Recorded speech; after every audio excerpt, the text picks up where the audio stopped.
Yay. All right. So there's a lot of points in this class. Way more than I think the other one, for some reason. But there's a lot of points. So you really want to remember that before you don't worry about missing a discussion board or a quiz. So who's got the first question today? Nobody? We can all go home. I was wondering about the distance school in intelligence. Yeah, that's a great place to start because there's going to be a lot. And the basic goal here about intelligence, because, remember, this isn't just from a US perspective like the other course, it's more national security. So you've got this kind of current crisis as well as a distance. The distance school makes the argument, and this is one of the things that's going to happen with the Trump administration, that if you're very, very distant from the policymaker, this can be good and bad. The people who support being distant is saying you won't be politicized, right? But the people who are against it say, sure, that might be true to a certain degree, but you're not going to have any, real value. They're not going to listen to you. You're not going to have any influence over intelligence. And that can go for any country in the world, and you'll start seeing it, I'm sure in Russia and other places as well. And that feeds into something else on the current and kind of, crisis driven intelligence. And this is where we get into the problem with the pandemic, which was kind of like in the last class, is that things that are getting attention naturally and intrinsically a crisis, right? That's what we do, but we're very inattentive a lot of times to things we don't think about. A pandemic, the fall of the Soviet Union, people weren't even thinking. The overthrow of the Shah, Jimmy Carter received information saying, the Shah is I think it was an island of stability, and then he was overthrown a month later. So 9/11, obviously the same goes with other countries. Bangladesh isn't sitting around thinking of Myanmar, and then boom, the genocide against the Rohingya people, and it brings massive migration to their door. So in a lot of these things, like I think policy is more current and crisis driven over maybe, thinking about places that things could happen. I know that that probably doesn't even sound good in policy, right? You're not going to debate someone and say, oh, this could happen. But that's one of the problems with intelligence. Great place to begin. And also remember, 2004 Intelligence Reform and Terrorism Prevention Act, that, and this is very important for now, really decreased the power of the CIA. And now there's a DNI, which, as we all know, Trump's pick, she's going to have huge power. So one of the things about the 2004 intelligence reform, if you watch the lecture, I used to read a book. It's a little dated now, but you can still get a back copy. Lowenthal really talks about it. He's from the CIA. He doesn't like it, but most people from the CIA didn't like it because it decreased. The CIA used to be the head of intelligence, and now it's just kind of a partner in intelligence.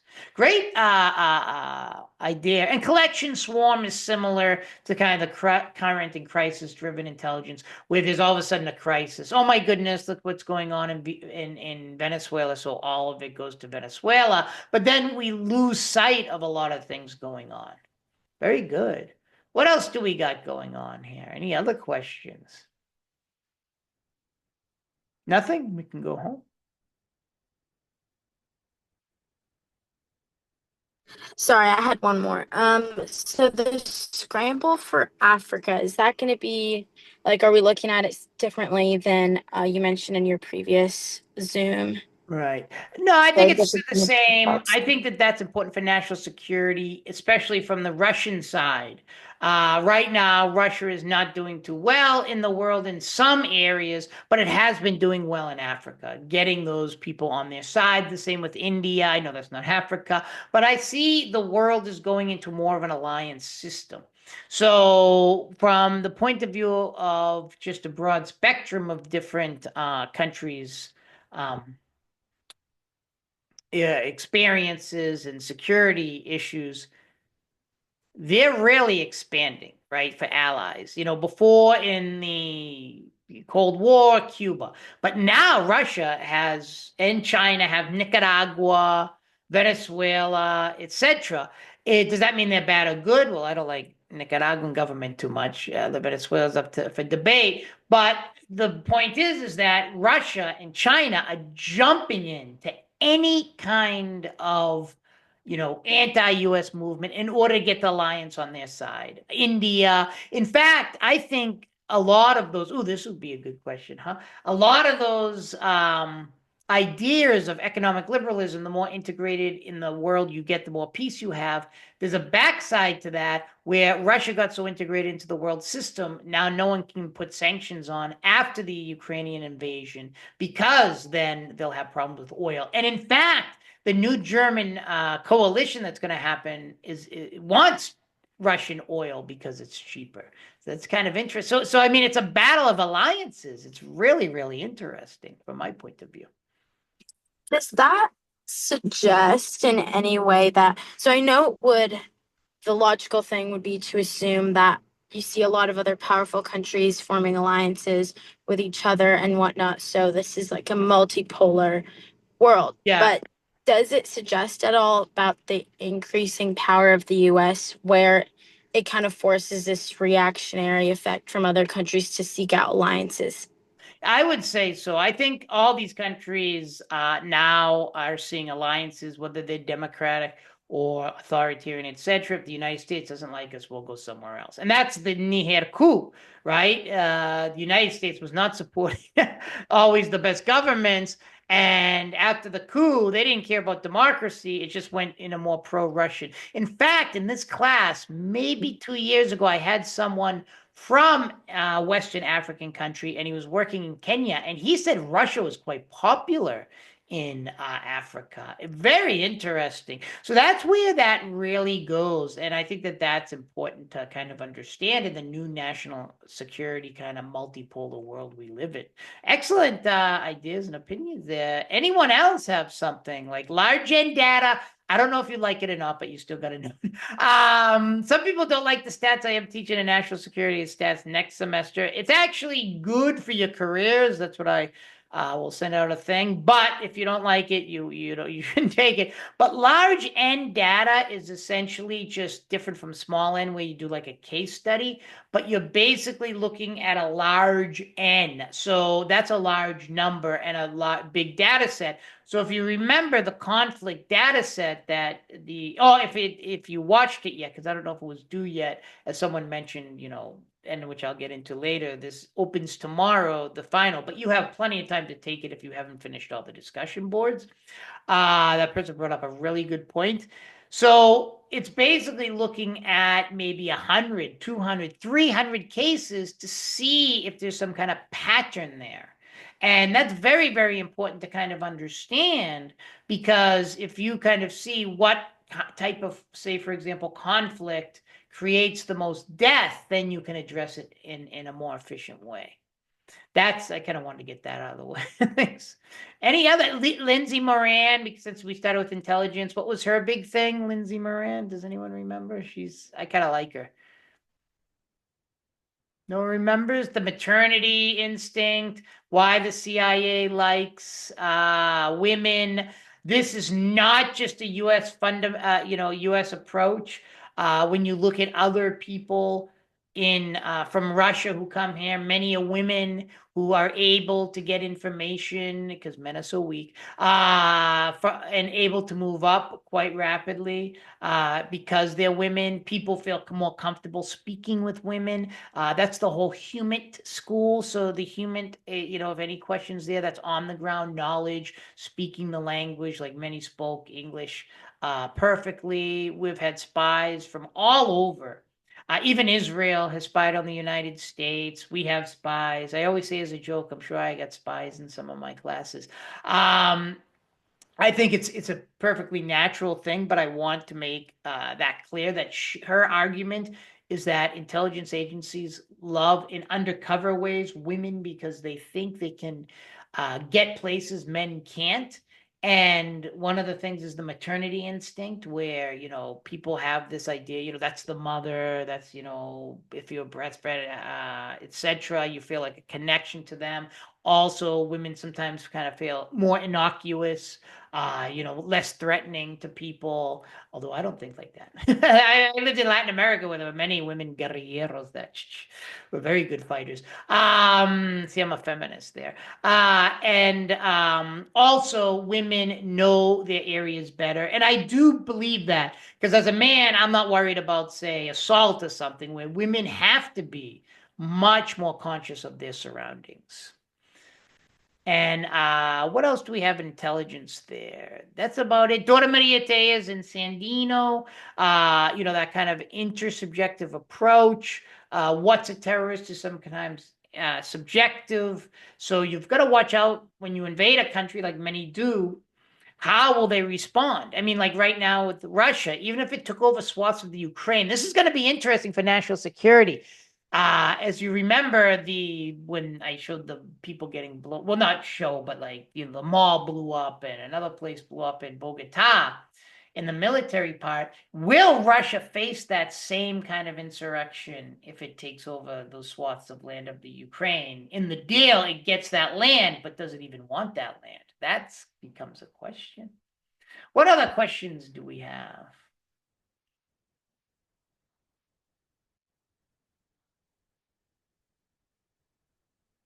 Anything? I'm looking at the exam now. Can we go over upward or downward politicization, or how do you say it? Politicization? Politicization, that's a tough word. I practice sometimes some of these words, and the names of different people like Mahmoud Ahmadinejad, but he says, I can pronounce that now. And the Rohingya people, etc.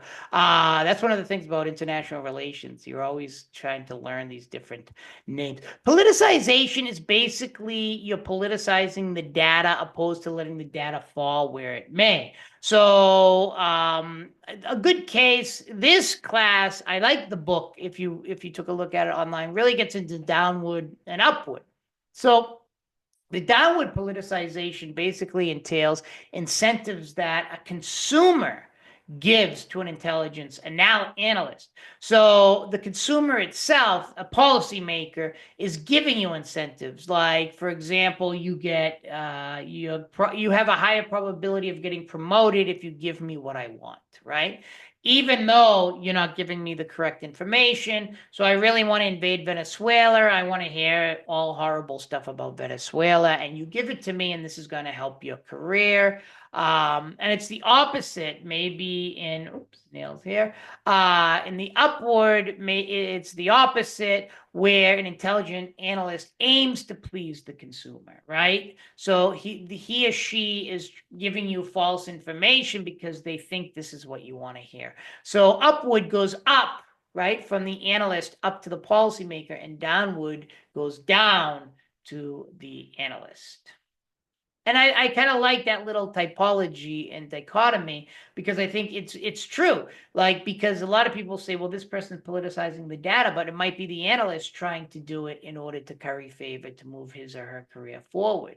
Or it could be the pressure from the policymaker, him or herself. What else? Edward Bernays, Guatemala, same thing, all propaganda. Propaganda is very, very important for national security. It's not just, I think the Russians have learned a lot, and same with Iran. They have their own TVs, like Russian TV, kind of propagandistic for the Russians. The same thing with Ispan. That's actually Spanish-speaking Iranian TV that's all over Latin America now. Propaganda is one of the most important things in national security. Convince people of something. Goodwill in national security is the trickle-down effect, like I talked about before. This one, I don't know, I know some people are in both classes, it gets into this a little more with Timothy McVeigh, Aum Shinrikyo, and Anthrax, which is part of the trickle-down effect of technology. Very, very smart people. Now, when the beepers went off in Lebanon, it was that they knew what they were doing, the Israeli intelligence. So, this trickle down of technology, it's making it easier to cause harm for people. Same thing with the drone and the goodwill thing. Drones, very easy to make. In the national security perspective of Saudi Arabia, drones were coming from Yemen into Saudi Arabia and even hit the oil fields. So, it's not that difficult now to make drones. Turkey is making drones, which is essentially, turned the tide in the Azerbaijan-Armenia conflict. Turkey supporting Azerbaijan.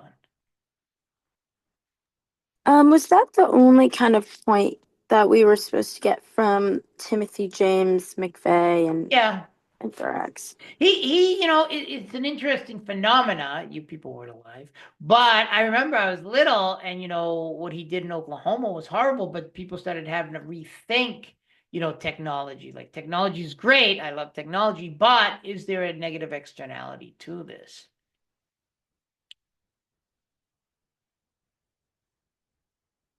What else? What else? Let's take on the ground knowledge.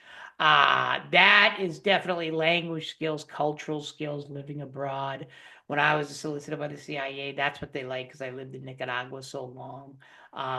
Goodwill was there, Lindsay Moore. Niger in Africa, definitely the new scramble for Africa. I find that that's so interesting how they were almost, it was overthrown, it was a coup, but we really cared about losing Africa. That's one of the things we really, really, cared about, obviously. Not that much on human rights. What else? Edward Segato is really important in this class because it's a double agent. That's one of the things that's so interesting when you start getting into spy versus spy. You have all these people, Hansen, Aldrich Ames, etc. But what makes Eduardo Segato interesting is he did it for his country. Like, because the United States hated Cuba, they think, oh, all the people in Cuba hate it. They don't. They, and he showed that they didn't hate it. And you've got to be wary of that. That also gets into um yeah, the idea of intersubjective understanding of quote unquote terrorism, etc., where you think you are the good person, but not everyone will see you as the good person. It's kind of interesting. Same thing with Vietnam and Sandino. That's about power. Power is ambiguous.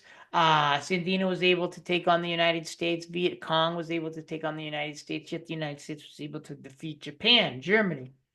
Why? And North Korea. I mean, we pushed them back the Yalu River. I got the Barcelona Catalonia thing. That is, Spain cracked down on those poor bastards. Sorry for my language. Just because Spain is a key ally, right? If another country did that, it would be crazy. I really, really think that even if you're from Spain and you hate the independent movement, they really brutalized those people, but with impunity because, that's what you do when you have allies. And then I just want you to make sure you understand when I talk about being solicited by the CIA, that was because of on the ground knowledge. So if you are interested in working for the government, they really care about that stuff. And the videos you saw on the walls, those are just about fortification walls. Do they work? Ooh, yeah, I'll have that debate again soon. That's a big debate in national security, U.S. foreign policy, and everything else. But the San Felipe Castle, Fort Revere, and Puerto Rico. Puerto Rico actually did work for a while against the British. That was the biggest fortification ever. Too expensive though, Puerto Rico. I don't know why it's so expensive. I know tourism and stuff like that. What other questions or comments, if it's not on the exam, something else? I was wondering if you were gonna mention anything about like the new executive order declaring cartels as terrorists, or if That those would have been great. I started doing more lectures, and then these classes go by so fast. I think that if you want to do a paper, I am going to incorporate it in the next class. These classes, the problem, they go by so fast. When that kind of started happening, I was going to do something about it, but well, this the same with calling Zelensky, blaming Zelensky for the war. They go by so fast that you start seeing that's an excellent question. All of these discussion boards going up, you don't have to do all of them because there's a ton of points. But, I thought, should I do another discussion board on this? That's amazing. I mean, he does do things interesting about Trump. People hate him, but then he'll do things, and then people really like it because people do like the idea of calling them terrorist groups that then elevate it to a certain level. I don't know what you people think or or whatever, but it's such an interesting phenomena and what this means. I guess people have a love-hate thing going on for Trump. A lot of people voted for him in Florida, and now their families are getting deported. And they're very upset, the Venezuelans. But what did you think was going to happen? I mean, all politics aside, you knew what he was going to do. I thought it was kind of interesting. I've been reading a lot about that. I've been working as an expert witness in legal cases because of my time in Latin America. Good question and good positing that out there. Anyone else have any question or comments? Life, liberty, happiness. Not that I can answer it, but Jessica, anything? Could you talk a little bit about Collection Swarm? Yeah, that's very similar to the others. It's just these are problems in intelligence. So collection swarm is usually based, that's a good question because I probably didn't explain it well enough here, is that it's more policy analyst oriented where let's just say 9/11 happens, right? I know you kids weren't born then, but 9/11 happens and all of a sudden all the political analysts for career reasons, for other I'm going to study Arabic, I'm going to do this, I'm going to I'm going to become a political analyst. All the focus goes on that, like a swarm, swarm, swarm, swarm. And then that might be important. You have to dedicate resources to that. But the problem is what else goes without focusing on. So one of the problems I have is that things go by so quick. So you get the fall of the Soviet, the Berlin Wall. So no one cares about the Soviet Union. No, Soviets pull out of Afghanistan. No one cares about Afghanistan. That's a great question because maybe I'll put this in the. No one cares about Afghanistan, but the Taliban took over. We don't care about them until the 9/11 and then realize, oh, they were trying to make a bomb, right? So it's like collection swarm. They swarm over these hot topic issues, but then you forget other things, right? And it goes both ways. Like everyone cares about the Soviet Union falls, no one cares, and then boom, Putin rises and everything happens. Same with Nicaragua. This is unfortunately helped my career. When I lived in Nicaragua, no one cared. Ortega wasn't in power, etc. Then in 2007, Ortega came back. He started going a little loopy. He stayed there forever, and now it's just exploded. Migrants everywhere. It's a complete dictatorship.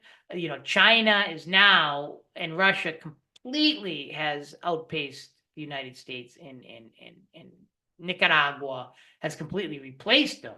And now they have a key ally in Nicaragua, so it's extremely important. So the problem with collection swarm, it's important, 9/11 happens and people start studying it, but everyone dedicates their resources to it, and then other things obviously happen after the pandemic, right? And then etc. Good question. What else? Anything else? Jessica, were you going to say something? Sorry. Yes, you're good. Can we go over Equatorial Guinea? That's again the scramble for Africa. No one cares, or oil. The poor people of Equatorial Guinea, the only Spanish-speaking country in Africa. That guy has stolen so much money from the people. Just gives it to his son in France. No one cares. I show Barack Obama with Condoleezza Rice. Everyone visits them, and why? There are 500,000 people live in poverty. That people don't really care about human rights, democracy, etc. I see human rights, democracy as kind of like used as a chip when we don't like something. So, we have to do this in a country because it's not democratic, but most countries aren't democratic. It's a very sad situation for the poor Equatorian Guineans. They do not see they do not reap the benefits of their own oil. I don't think you have to be, it's not a lefty opinion, right wing or whatever, it's nationalist, etc. It's just that all the money is stolen and no one cares. And I think people should be aware of it. And no one will care until like the guy gets nuclear weapons. You know what I mean? It's like that's one of the problems. Good question. Zachariah, anything? Am I pronouncing the name right? If not, This is for the American foreign policy, yes. No, this is national Hey, security. You I'm missed a it. little early. That's why I haven't said No, anything. late. We already did it. Oh, I thought it was at from 4 to 4:30. Yeah, what time is it? It's 5. Oh, I have the wrong time. Oh my Oh, where are gosh. you? Washington. I Uh, forgot about that. Washington State. Yes, not DC. Oh, okay. Well, what people in Washington are always a little behind. Now I'm kidding you. True. No, that's fair. But we're glad you're here anyways. But I already taped it. I'm gonna put it up now, so don't worry. Okay, perfect. Thank you. So anything else? Any other questions, career-wise, life-wise? Now remember, if you do ask for a letter of rec, try to get, I know it's tough. I don't know if you're all, and this goes for everyone who's not here as well. If you are, say in only online, it's a good idea to take a professor more than once so they can, get to know you a little. You can kind of beef up the letter of rec, etc. And, make yourself known, introduce yourself to the professor. Because sometimes it gets tough with the online. There's so many students, etc. But this is a great little meet and greet, and I've met others in other classes, etc. Any other comments, questions, etc.?